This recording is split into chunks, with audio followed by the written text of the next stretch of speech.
तो बच्चों आज हम आप लोगों को पढ़ाने वाले हैं, टॉपिक है ग्लूकोज। ठीक, तो जो ग्लूकोज टॉपिक है आपके क्लास 12 केमिस्ट्री के जैवड़ वाले चैप्टर से लिया गया है।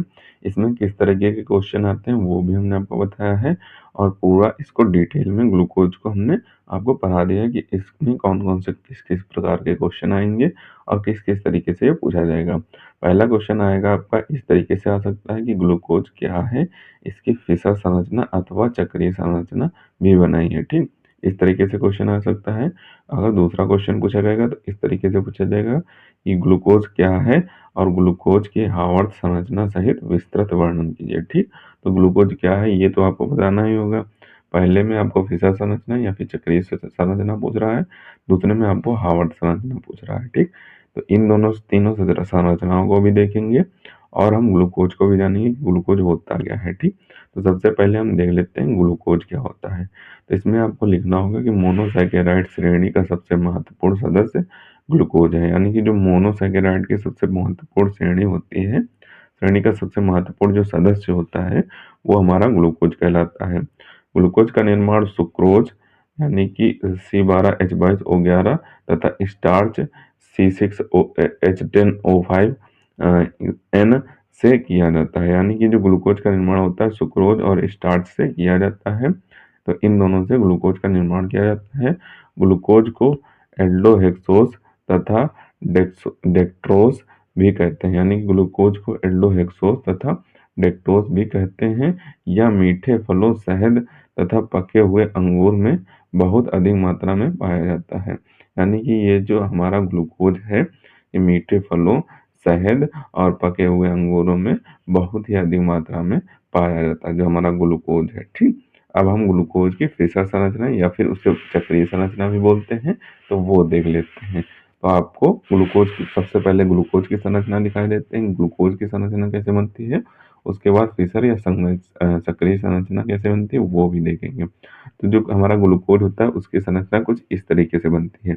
सबसे पहले आप 6 कार्बन लाइन से लगा लेना, 1 2 3 4 5 6। ठीक, 6 कार्बन लगा लेना। पहले कार्बन पे ऊपर O रहेगा, इधर H रहेगा।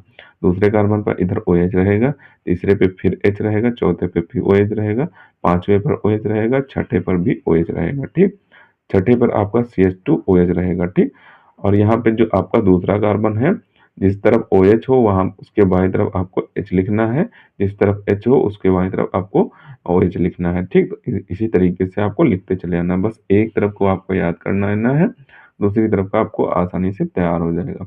अब हम इसकी फिशर संरचना या फिर बोले चक्रीय संरचना देख लेते हैं। तो चक्रीय संरचना जो बनती है वो सेम इसी प्रकार से बनती है, बस इसमें थोड़ा फर्क ये हो जाता है कि पहले कार्बन पर OH लग जाता है और H लग जाता है, उसके बाद यहाँ पे OH आता है और फिर इधर H आ जाता है दूसरे कार्बन पर, तीसरे पर आपका यहाँ पे H आ जाएगा, इधर OH आ जाएगा, चौथे पर यहाँ पे OH आ जाएगा, इधर H आ जाएगा। पांचवा कार्बन जो होता है उसमें एक O मिलता है जो कि पहले कार्बन से जाके मिलता है। ठीक, तो ये आपकी फिशर संरचना की मेन होगी। आप इसे चाहें तो ब्लैक पेन से भी कर सकते हैं। ये यहाँ पे कटा हुआ है, यहाँ तक आपकी ओ इसको दर्शाना होगा। ठीक, आप ओ कहीं भी रख सकते हैं और ये आपको फिशर संरचना में दर्शाना होता है। ठीक, लास्ट वाला कार्बन आपका जिस तरीके से ग्लूकोज में था उसी तरीके से इसमें भी होगा। अब हम ग्लूकोज की बीटा संरचना देख लेते हैं और अल्फा संरचना देख लेते हैं, वो भी आपके एग्जाम में कभी कभी पूछ दिया जाता है। उसके तुरंत बाद हम हार्वर्थ संरचना देखेंगे कि ग्लूकोज की हार्वर्थ संरचना कैसे बनती है। ठीक, अगर आपके एग्जाम में बीटा अल्फा डी संरचना पूछ दे तो आपको ये वाली संरचना बना देनी है, और बीटा डी ग्लूकोज संरचना पूछ दे तो आपको ये वाली संरचना बनाती है। फर्क थोड़ा सा ही होता है दोनों में, ज्यादा फर्क नहीं होता है। और आपको उसके बाद ग्लूकोज की हवा संरचना हम बढ़ा देंगे। ठीक, देखो सेम है दोनों संरचनाएं। देखो यहाँ पर ये जो OH है ये इधर इधर हो जाएगा। ठीक, तो यही इतना ही बस इसमें फर्क है। बाकी 6 कार्बन को आपको चैन बना लेनी जैसे आपने ग्लूकोज में बनाई थी, नीचे वाले में वैसे ही रखना है।